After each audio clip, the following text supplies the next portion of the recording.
Hello and welcome to the Merri-Cast, the show that puts you on the fast track to confidence in starting and growing your business.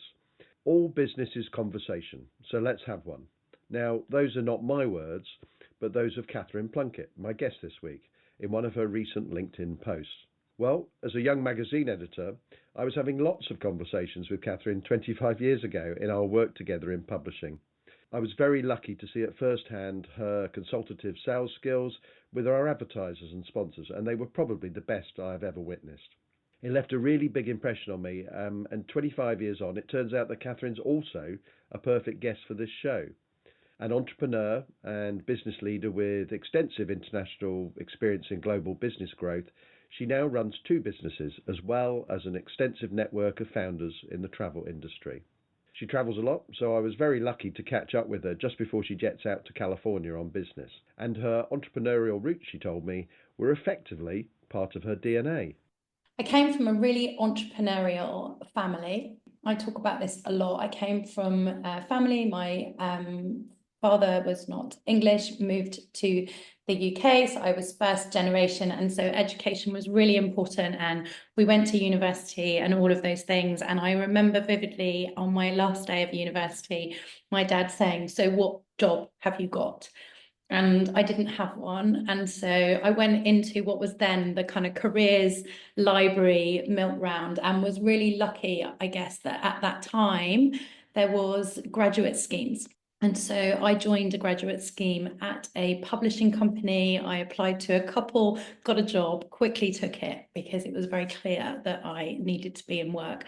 And I started working where we met, actually, Haymarket Media. And I think just having that structure and process and training, and it was like a curriculum at work, starting work. I just think we were so lucky to have that. And I know that structure and process that was put in place for me when I started in that job are still skills that I use today, 20-something years later. And you know, I mean, we should reveal to the listeners at this point that I was also at Haymarket Media. I knew you a little bit there, and you know, and in that publishing environment, if you like, I found that it was a great training ground for me on the editorial sort of side of things. I mean, what kind of skills and experiences were you sort of picking up there? And did it occur to you at that time that rather than working for somebody else, that you might one day want to work for yourself? Definitely not. I had no idea that I would work for myself, and I didn't know what I might do.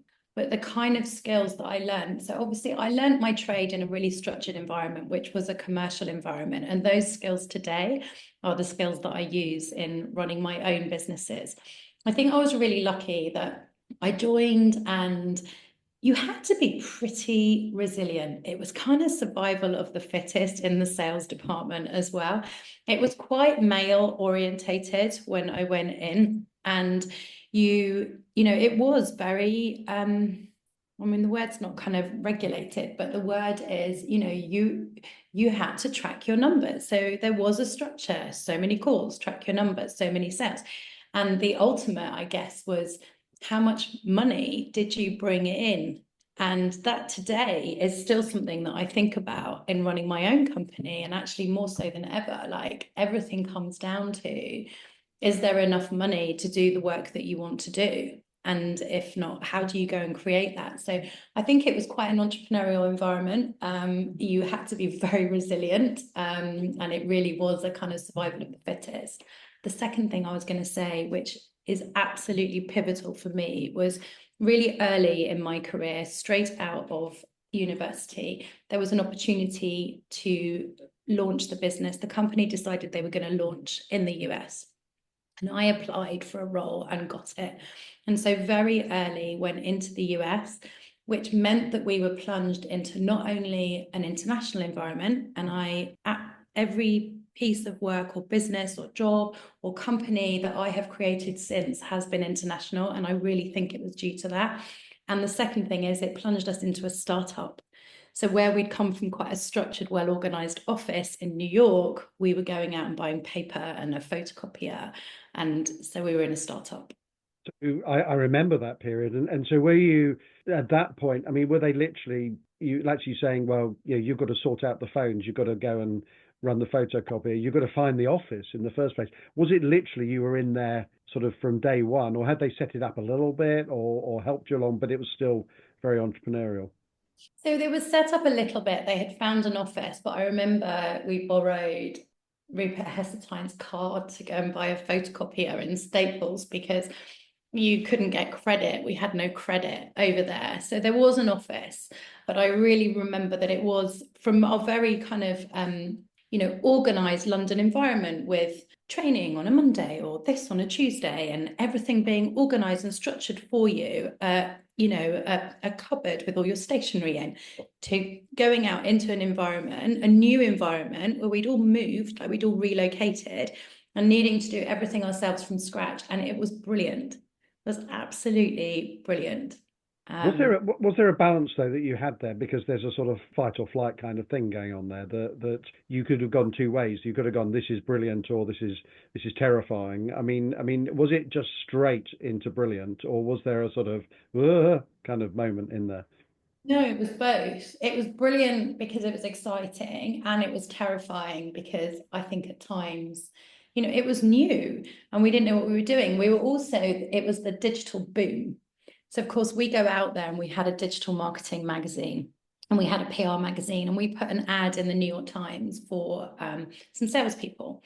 And we put the ad in the New York Times, and obviously we had a recruitment department in London. We put an ad in the New York Times and we had about 3 applicants because it was the height. And so people were being paid way over the odds. When we left a couple of years later and the digital boom was well and truly over, I remember putting an ad in and having 300 applicants.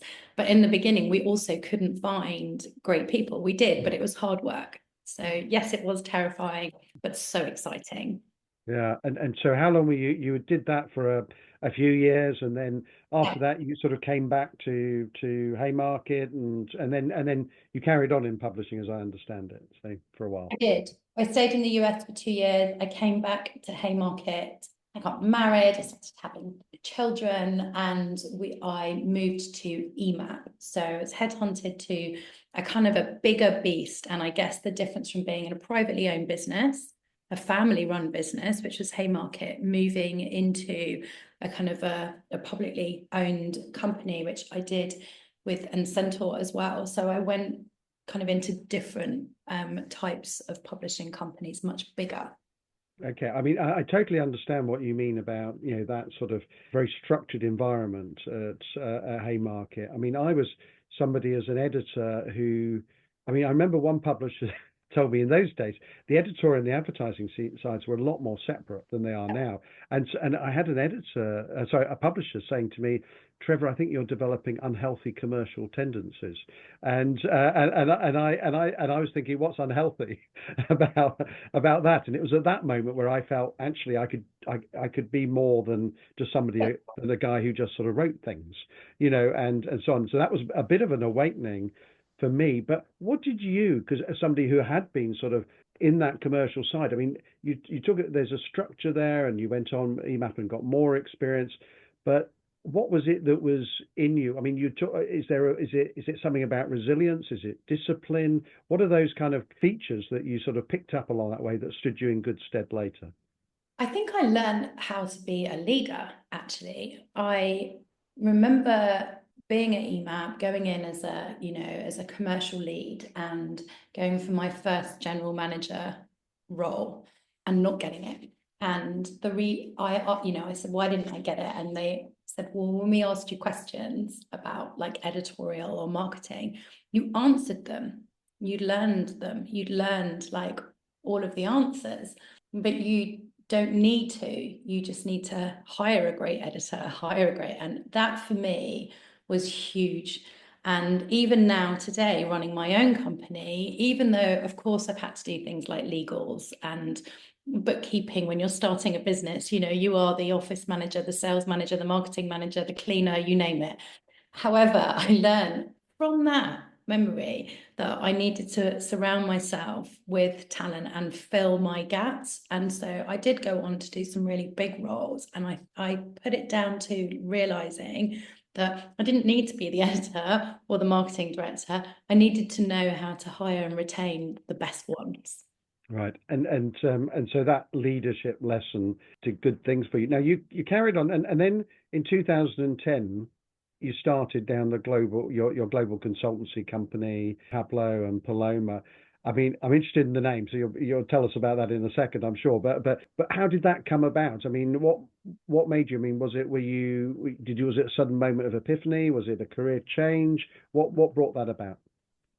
I think I did three kind of stints in three big publishing companies, the best three in my opinion. And I felt like I'd kind of, to do something different, I would have done the same again, do 4, 5 years, 6 years in one publishing environment, learn as much as you can. And I learned so much from each of them and thoroughly enjoyed them all, but also felt that there was a lack in my skill set, which was actually creating a business. So whilst I've been given projects and things to work on, I'd never started a company. And so I kind of wanted to, and I think, being honest, wanted some more flexibility around life, and just thought, and I had come from a really entrepreneurial family as well, and I just thought it was time. So I did set up my own company, a consulting company, and I did call it, and it is still called Pablo and Paloma. Okay, so tell me about it. I mean, about why the name and what it was set up to do. So Pablo and Paloma is a commercial consulting business. I always believed that sales was an art form and was actually done well, very beautiful. And I was always quite a consultative salesperson. I was never really loud. I always listened, but I was pretty, very determined and good at it.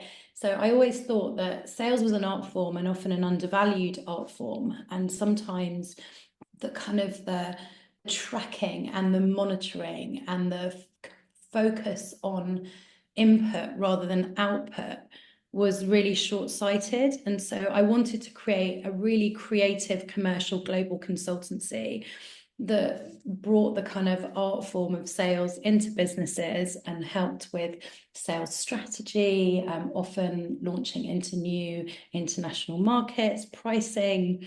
And then more recently, I found that I really enjoy working with smaller businesses. And so about 4 or 5 years ago, I started switching clients. And so if I have larger corporate clients now, it's usually on a startup project within. So I've got a project in Palm Springs at the moment. So that feels exciting. And I want to choose work that inspires me. So the international element, and then just this creativity around sales. I love the way you dropped Palm Springs into that conversation. That was excellent. But I mean, there's obviously an international dimension to all of this. I mean, was that was deliberate from the outset, was it, or did it just sort of emerge that way because of previous experience? So I decided that I only wanted to work on international projects from the beginning, whether for a large or small company. And I also knew that through the larger roles I'd had, I had run offices and sales departments in, Asia Pacific, the Americas, and EMEA. And so I had really broad experience of multiple markets and geographies, multiple teams, a really strong network as well, and just a real passion for scaling businesses internationally. And so everything I've done since I launched that business 15 years ago has always had an international element. And, I think that also suits my background as well. So yeah, always international. So you were talking there about, yes, there's an international dimension. What about people who work with you or for you? Do you have a business with actual employees or associates, or how does it work? Because if it's international, then you're going to be a long way from some of the people you're talking to a lot of the time. What is there a particular model that you're using with the business? Yeah, so I use a really strong network. So I decided as well that if I was going to be an entrepreneur, I was going to work with fellow entrepreneurs. So I also made a decision to not employ, and I would find, the best accountant to work with if I needed legal advice, but I would find someone who'd come out of a big law firm and had set up their own independent practice for smaller kind of founder-led businesses, and make sure that I had a really strong network around me. a lot of my contacts from before, like yourself, have all set up our own businesses. And so I think there's a huge amount of knowledge and creativity that I think at times is lacking from some of the organizations because of budgets or whatever. So I've always chosen to build network and not employ. So when you say it's lacking in things, I mean, have they kind of I'm sure there's lots of good people in these businesses, but what have they kind of lost that kind of salesy spark, if you like, in what they're doing, or there are good people who know how to sell, but the system is suffocating them? I mean, I know there's a million different challenges that a million different businesses face, but is there a common thread that some businesses that you get involved with sort of have failed to master or forgotten about along the way? Yeah, I think an obsession with input is something that, I never kind of understood. I always wanted to think about output as well. So if someone, made one great deal in a week, then, I would look at the value of that versus how many meetings did they have that week. And of course, everyone needs kind of guidance and structure, but I've always been really focused on creativity and output and everyone having a kind of a voice. I'm not saying that doesn't exist. I think there was a period, which is probably the time that we moved out of traditional publishing, and I know that we were in digital and international roles, but there was a period where things became, quite cost focused. And I just felt at the time, I only want to work in environments where we're trying to make money, where we're about growth.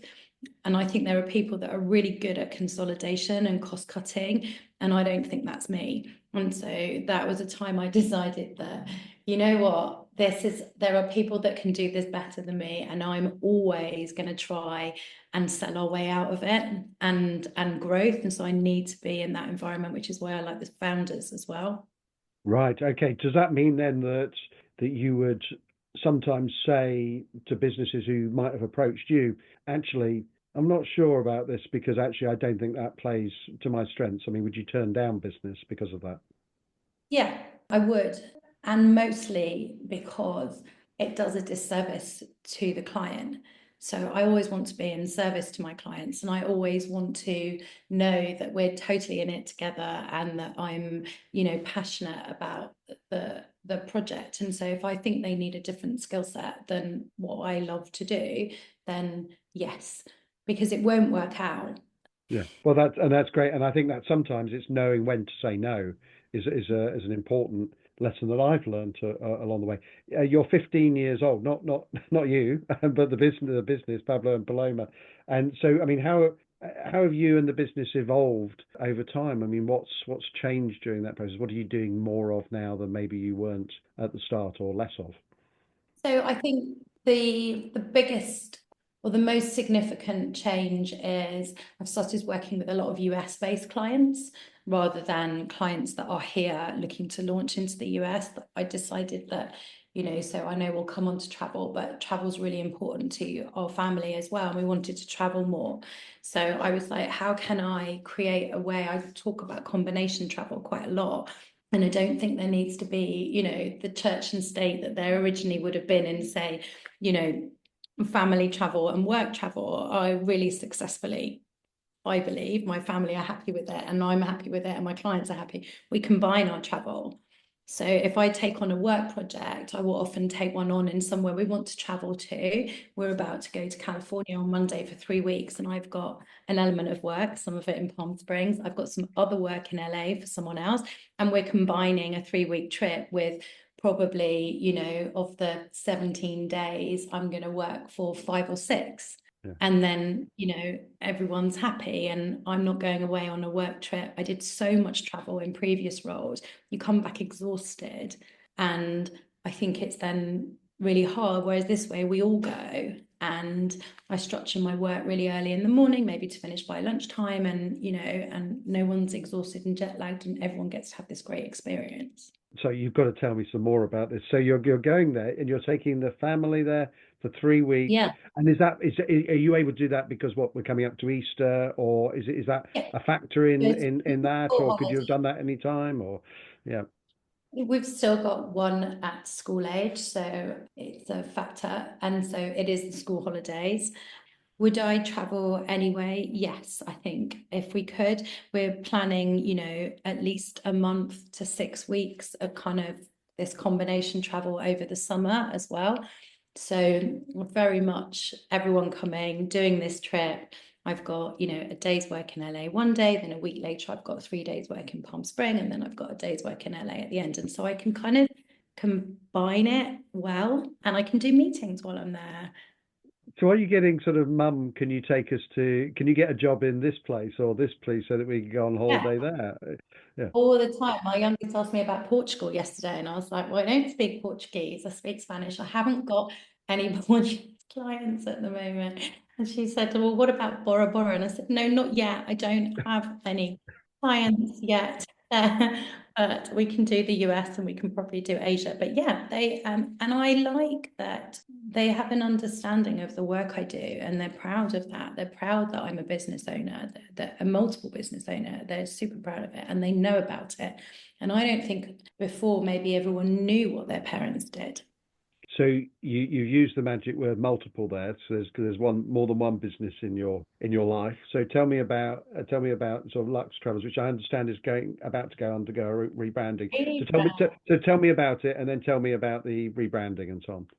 So I guess one of the things when you leave a corporate role and you start running your own business is all the costs are your own as well. And so if I was going to set up an international business, it was going to involve quite a lot of travel. And then if I was going to bring my family as well, and we love to travel as a family, then travel was going to be a pretty significant cost in my business, which doesn't have kind of like product costs or anything like that. The product is me, but there was going to be some pretty heavy costs. So I came across an opportunity completely randomly online to have my own travel company, and it just seemed smart. And I'd been thinking a lot about smart entrepreneurship, like how could you earn twice? And it's one of the things I coach my clients on, like how can you really maximize your income on a project? So, can you tag a day onto a holiday? Can you, do some business meetings or create some content or do something when you're traveling? So if a client tells me they're going to Costa Rica, I say, well, make sure you get a local videographer and film content that day and have some amazing content. And so it's always about smart travel. So I really purely created this business just for our own travel and to be, smart and tax efficient and all of these things. And it felt very separate from my consulting business. And that really bothered me. After a while, I kept feeling like, one of the things I teach, as well as this kind of Moroccan bazaar, like, do you want this product, this product, this product, this product? And no one wants that. And you need to find the common red thread in your businesses. So I spent a really long time thinking about that. And obviously at that point, I'd also helped a lot of other people set up their own travel business. And so I kind of came to the conclusion that I help founders scale their businesses internationally, and I create founders in travel. And as soon as I settled on a way to link the businesses together, it all felt much better. So the business is going through a rebrand to the Latitude Collective. And because there are 500 travel business owners that I've now set up in the last 18 months, which I am incredibly proud of.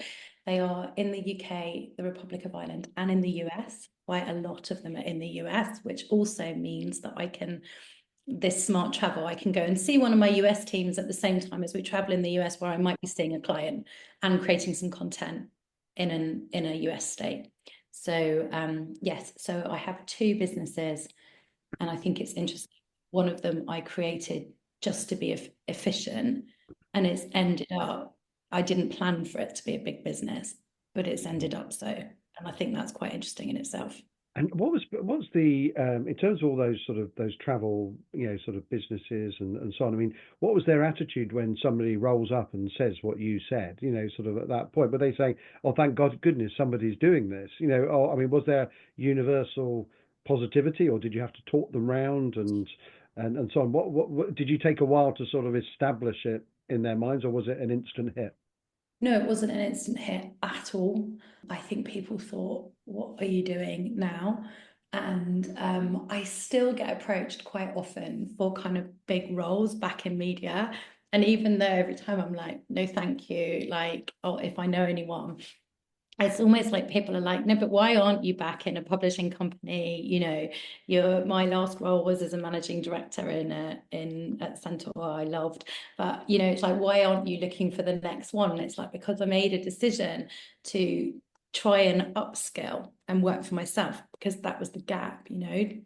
Leading a business is very different to creating one from the ground up. So I don't think I think people did think travel, like why the travel industry, but actually it wasn't so much about the travel. I joined a group that had all of the kind of licensing and the relationships. It was about creating founders, and it was about creating other business owners and mentoring them, which was for me the natural progression.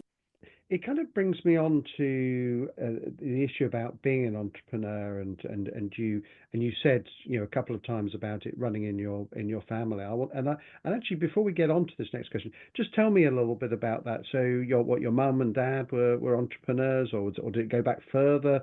Just so that I understand. And also, would their definition of entrepreneur in those days sort of be the same as the definition that you've got now? I'd be interested to know about that. So no, it didn't go back further at all. My dad, who is still with us but now retired, is a really successful entrepreneur. He's a hairdresser, and he created a really successful business, very creative. And I think that I always felt that he had ultimate freedom, even though I now know that he didn't at times, because he had to go to work sometimes 7 days a week.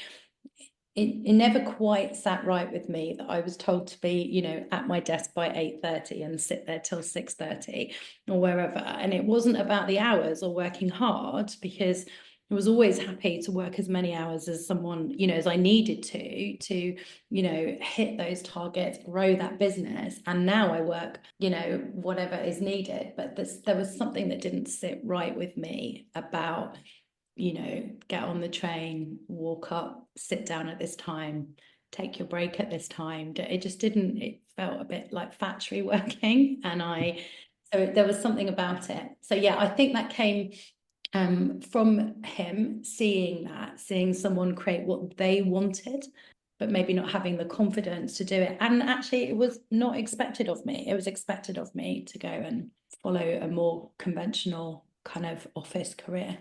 Okay, and so obviously we know the rest in terms of, you know, you did for a while, but then the entrepreneurial urge came sort Yeah. of came calling. I mean, being an entrepreneur is exciting, but it also comes with pressure and difficult decisions. I mean, how have you coped with particular challenges along the way, especially with running two businesses at the same time?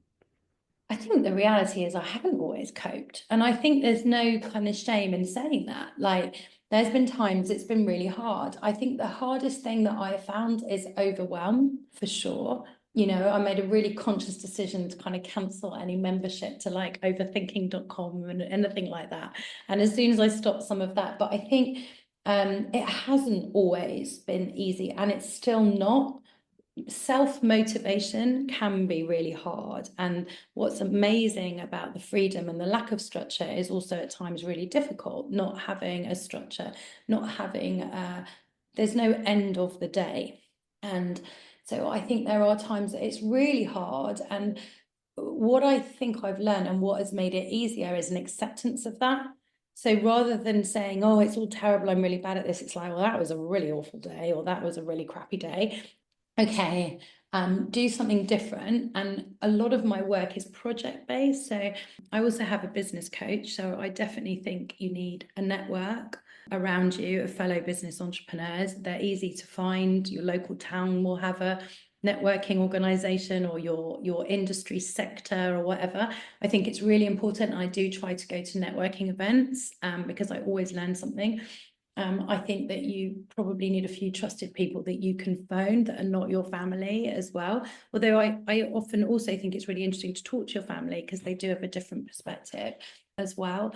And so I think that's really important. But I think there's also an acceptance of, well, that's not going very well. And it doesn't mean that I'm not any good at this. It means that I need to just reset, rethink. And I think because I work on projects, I can put a project down and pick another project up.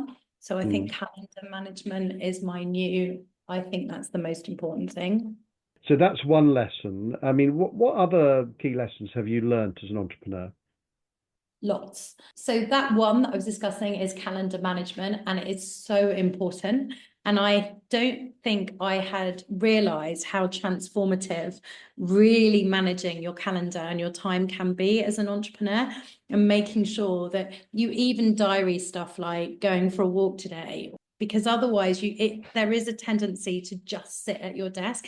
And if something isn't maybe going as well as you want, then actually going for a walk and thinking it through, I found really helpful. So change of environment is really important for me, and environment is something that I've been working on.